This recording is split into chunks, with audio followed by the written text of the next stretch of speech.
साथियों, फौलाद न्यूज में आपका स्वागत है।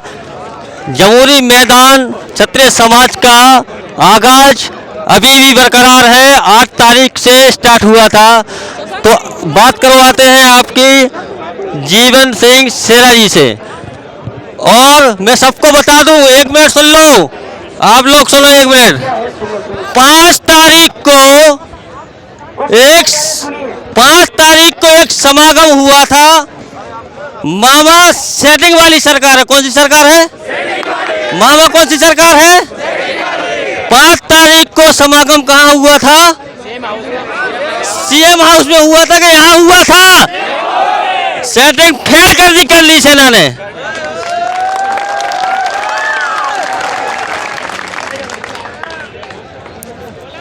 हमारे साथ जीवन सिंह शेरपुर, उनसे कुछ बात करेंगे और जानेंगे मामा की चालों से और पुलिस प्रशासन की चालों से अभी तक आंदोलन खड़ा हुआ है।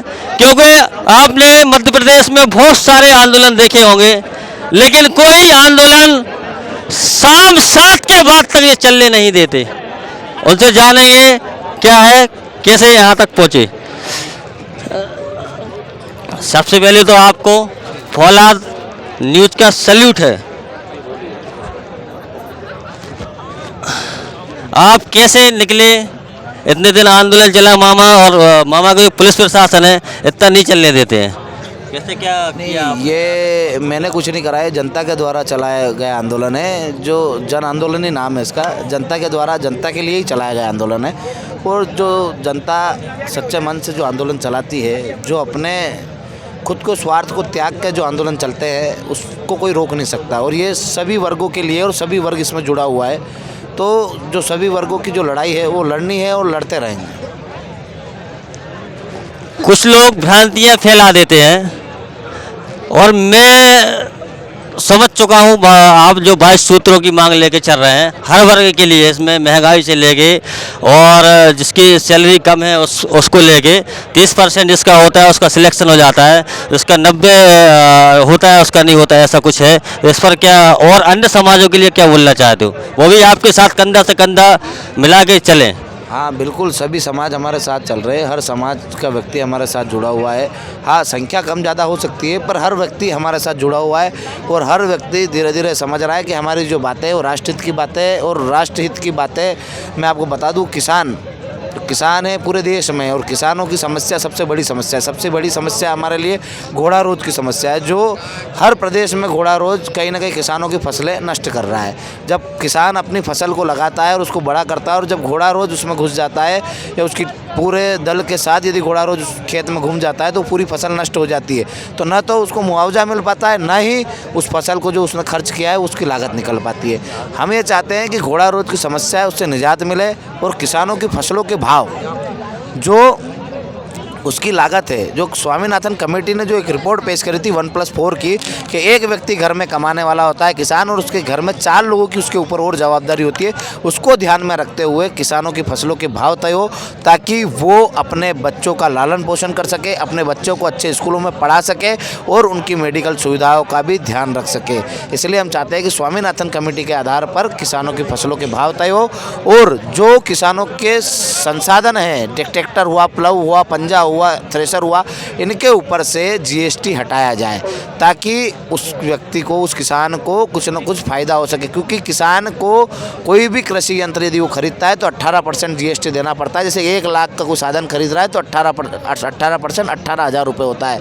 तो इस वजह से किसान को कहीं ना कहीं अतिरिक्त बोझ का सामना करना पड़ता है। और वहीं एक बिजनेसमैन बड़ा 1 करोड़ से ऊपर की कार खरीदता है तो 6% टैक्स देता है। तो किसानों का GST माफ़ किया जाए, ताकि किसान को 1 लाख पे 18,000 का फ़ायदा हो सके, और उस फायदे से वो अपने घर परिवार में कहीं ना कहीं उस लागत को लगा सके। क्योंकि किसान जो है वो अपना KCC भी लेता है, तो पूरी ज़िंदगी अपना KCC का कर्ज भरता रहता है, कभी उस KCC को जमा नहीं करा पाता। क्योंकि यदि फसलें अच्छी होती है तो भाव अच्छे नहीं होते, भाव अच्छे होते हैं तो फसल अच्छी नहीं होती है। इसलिए हम चाहते हैं कि किसानों की फसलों के भाव उसकी लागत के हिसाब से तय हो, ताकि जो फसल उसको मिले वो उसमें कम से कम अपना सेविंग कर सके और अपने परिवार को चला सके। ऐसे ही सारे राज्य राष्ट्रीय मुद्दों को लेके हम आंदोलनरत है। आर्थिक आधार पर आरक्षण हुआ या एट्रोसिटी एक्ट में परिवर्तन हुआ।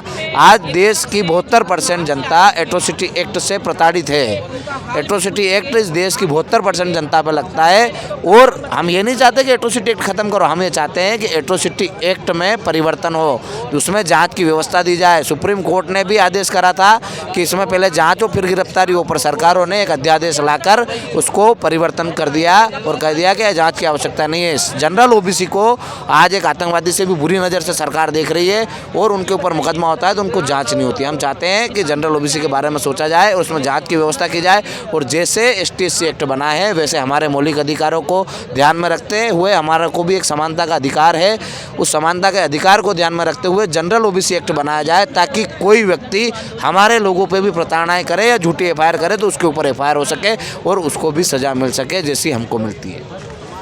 माफ़ी चाहूँगा, एक बहुत बड़ी बात आपसे बोलना चाहता हूँ।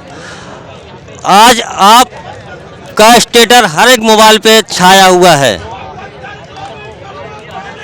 तो क्या मध्य प्रदेश की 7.5 करोड़ जनता को भरोसा है आप पे, तो वो भरोसा बरकरार रहेगा या नहीं? हम उस भरोसे को जीवित रखेंगे। हमारे मरने के बाद भी ये आंदोलन चलेगा।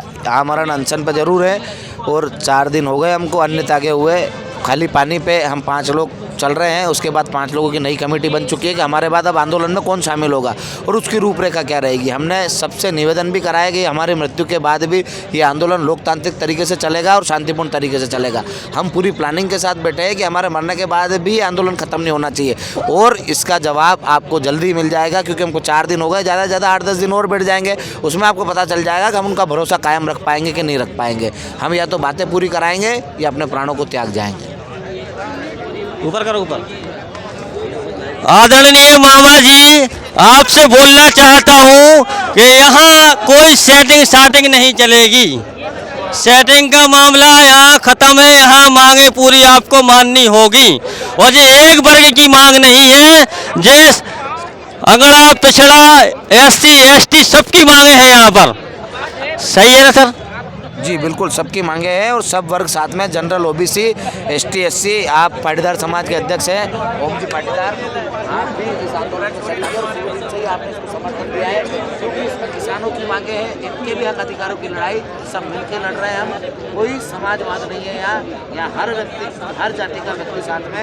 यहाँ आप वहाँ देख लीजिए, वो एक SC वर्ग का व्यक्ति है जो 380 किलोमीटर पैदल चल के नंगे पैर आया है और उसके पाँव में छाले हैं। यहाँ और भी SC वर्ग के लोग हैं जो हमारे साथ बैठे हैं और वो तो हमारे साथ भूख हड़ताल पे भी बैठा है।